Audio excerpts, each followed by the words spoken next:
Happy New Year. Happy New Year. Can I get a few, I'm afraid, traditionally injury latists? How's Zinchenko? Well, he's progressing well. We have another training session tomorrow, and I will evaluate whether he's available or not to play and start the game. And the rest, there is no actual any news. So, Thomas Partey, obviously not yet ready for No. you, hasn't gone to AFCON. Can you just tell me about the negotiations involved in that? It was about common sense. Obviously, he had a long-term injury. He's been trying to push his rehab. He really wanted to be with his national team, but obviously is still far from training with the team, and it didn't make a lot of sense to be involved. And there's been talk, inevitably, after you lose 2 games, about you being a bit light in defence, fullbacks. The situation with Jurian, how does that come into your thinking when you're thinking about, defenders coming in? Well, unfortunately, that's a very long-term injury. He's doing really well, but he's still very far from being fit to train with the team. That's not something that's to compete with the team, so we don't expect him anytime soon. So it's what we have, is the situation that we have now as well, when Tommy having to leave, and we have to cope with that. So a left-back coming in January, even on loan, is something that you're considering or not? We are open for the transfer market, but again, the emphasis is on making the most out of the players that we have, and we will work together with the club to understand whether there is any possibilities and we have any good options, and first of all, focus on the players that we have. But it's equally as likely that you'll do no business at all. That's a possibility. Can I ask you about Mikel? And a report this week that the club have been in touch with the PGMOL about some of the tackles and fouls on him. I mean, I imagine that the club and the referees are in constant contact about all kinds of issues. Is that just part of that, or is this a specific? But that's daily communication or weekly communication that we have about certain topics, but nothing specific about that one. Is there a trend now for referees to maybe ignore some of the early tackles in a game, and is that a worry? I think the referees know, and they know the tactics of the opponent, and they know that some players are more targeted, and as well the way they play. Obviously, they invite more tackles, but I think they are well aware of that. So it's not a specific request to the referees to go easy or get players to go easy on any other player. Are you surprised by the commentary that it's provoked? I think that's been going on for 2 years, no? That obviously we have wingers that they provoke a lot of fouls and a lot of attention, and that's something normal. Liverpool in the FA Cup. Yeah. You've won the FA Cup as a manager. You have a real feeling for winning it. You want to win it again. A real feeling. It's a great. It was a great experience to win the first title the way we did it, and there is a big history between this competition and our club, and we have a big opportunity to start again and make a beautiful journey. We spoke about the potential shortages in your squad for various reasons, but obviously Mo Salah won't be around for Liverpool because of AFCON. How much of a miss do you think he will be in the FA Cup and in the coming? Yeah, both teams, we are missing very important players, and we knew that. We have to adapt to that and still perform and win matches. Can I ask you, I've got you here, a bit off topic, but it's very important. You'll be wearing white at home on Sunday, part of the No More Red campaign, the anti-knife crime campaign. How important is it to keep that campaign at the forefront?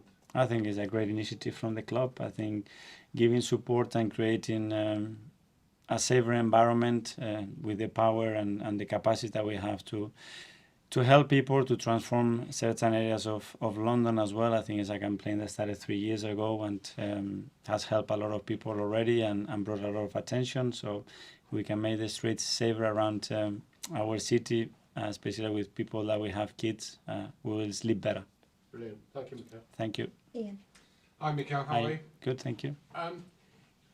Is this the ideal tie for you, or is this not the ideal tie for you? A team like Liverpool, third round the FA Cup after the 2 results you've just had. It's the draw. We played two weeks ago, and it was an incredible match, and I'm sure it will be a really good match again. What I'm trying to get at there is it a match whereby you'd rather have this level of opposition where your team have to bring their A game, or would you rather have a level of opposition maybe not as high as Liverpool, whereby maybe they wouldn't have needed to win it? We don't have a choice. If you ask both teams, probably in the draw, we were expecting something different, but we have this incredible clash in the first round, and we have to go for it. Reflecting back on the defeats to West Ham and Fulham, do you now know what went wrong? Yes, I do, yeah. What went wrong? We weren't at the level, we weren't good enough. I don't think we deserve to lose the match, but we didn't do enough to win it. Are you worried that's going to continue into 2024? Hopefully not, because it was a one-off. I haven't seen the team do what we did in certain periods of the matches, so hopefully not. Has it affected confidence and belief in any way? Affects momentum that we had till Christmas Day. We are top of the league. 6 days later, you are fourth. So you can be very tempted to look at things with a microscope or take the telescope and look a little bit further and have things with a little bit more perspective. And my job, big time, is to look with the telescope and have perspective and analyze things in the broader way and not get affected about one performance. Not results, one performance. Looking at the perspective, I mean, you love this competition. The FA Cup is special around the world.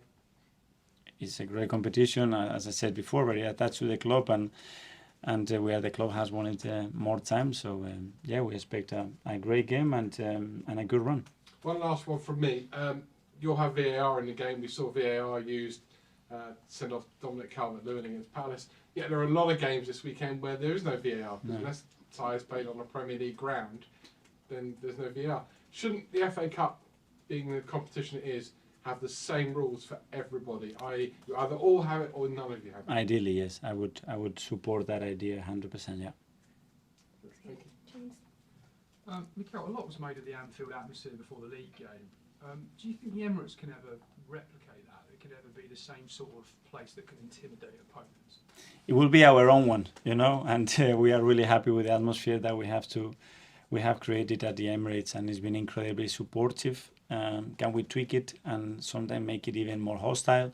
I think we can, and that's the next step, in my opinion. And we have to be so grateful for what we are achieving and creating in our home ground. And I think Sunday is going to be a big one again. How do you take that next step? How do you make it more hostile? I think the team has to give more. I think the team has to transmit that bite, that aggression, and that intimidation and dominance to the opponent. And I think certain games this season and Champions League games are going to create that next step. That's my feeling. You obviously won this trophy in 2020. How important do you think that win was on the journey that you've taken here in the last 4 years? Yeah, winning always gives you more credit. It attaches you emotionally to people, because winning at the end, it creates a very special feeling, and those moments are always really important when you want to evolve relationship and when you have certain attachment to the team and the players, and I think that helps. That win was a big deal for you though, as a manager, obviously your first trophy. Do you think there was a chance that you might have lost your job in the difficult months that followed if you'd not had that trophy to sort of fall back on? Bing, I don't know. Maybe yes, maybe no. We won it for a reason. We deserved to win it. We did it against big teams as well. Only that one after the Community Shield as well. So, yeah, we are here for a reason. I only ask because I don't know if you ever reflect on that as being a really pivotal moment for you, just as a manager.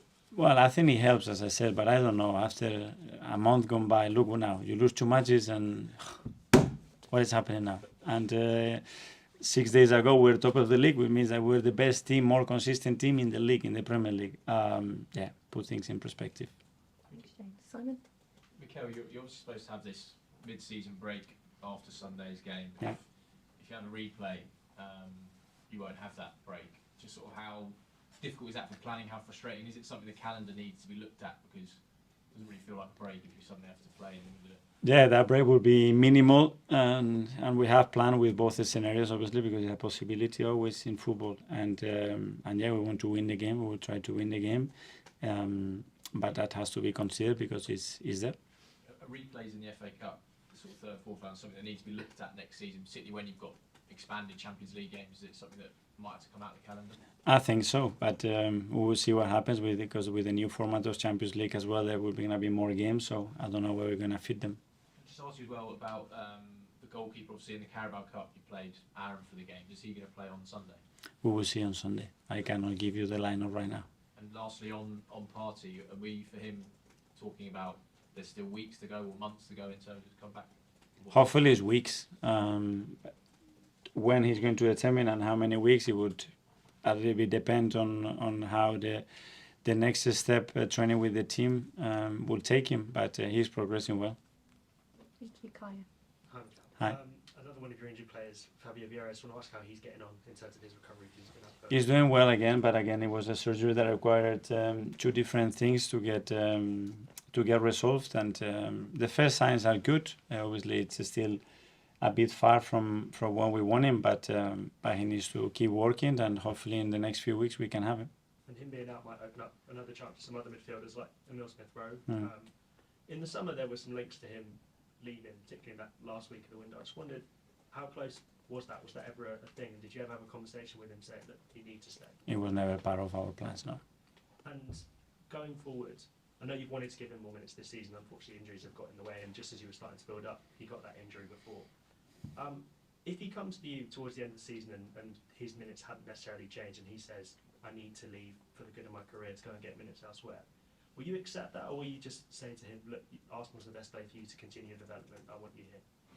This is a two-way conversation all the time with players, and I love listening to understand how they're feeling, what is the best things, or what they want to go, because you really have to be aligned with them and how they're feeling, and they have to feel important.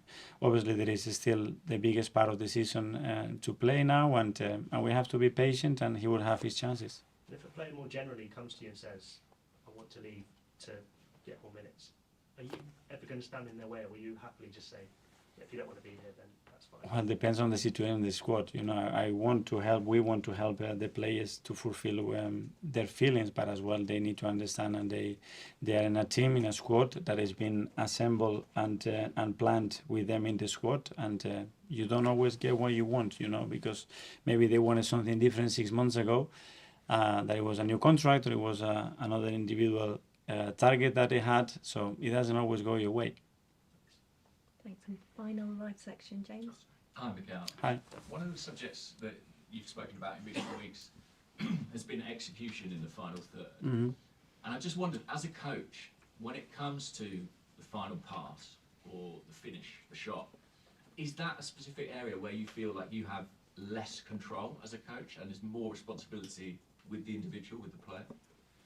Well, I think overall it's the execution is in every part of the field, but when it comes to those spaces, the timing and the definition of an action becomes trickier to coach, and certainly to replicate an action in the game. That's probably the hardest thing to replicate in football. The timing, the behavior of the opponent, the distance between the ball and the feet of the opponent, the exact location of that shot, the position of the keeper, the game state.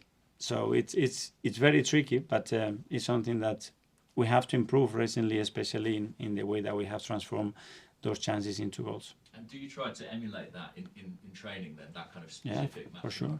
Yeah, we have to. It's our job, and the things that put them in the most concrete and reliable scenarios, I think is going to help the players to do it better. And in terms of that finishing, you know, the guys like Saka, Martinelli, Odegaard, maybe they're not finishing at the level they were previously, maybe last season.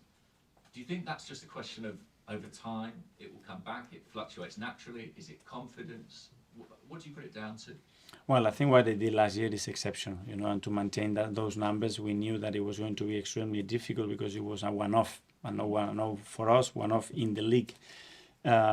So we know that we need other resources and other kind of goals to maintain the levels that we want.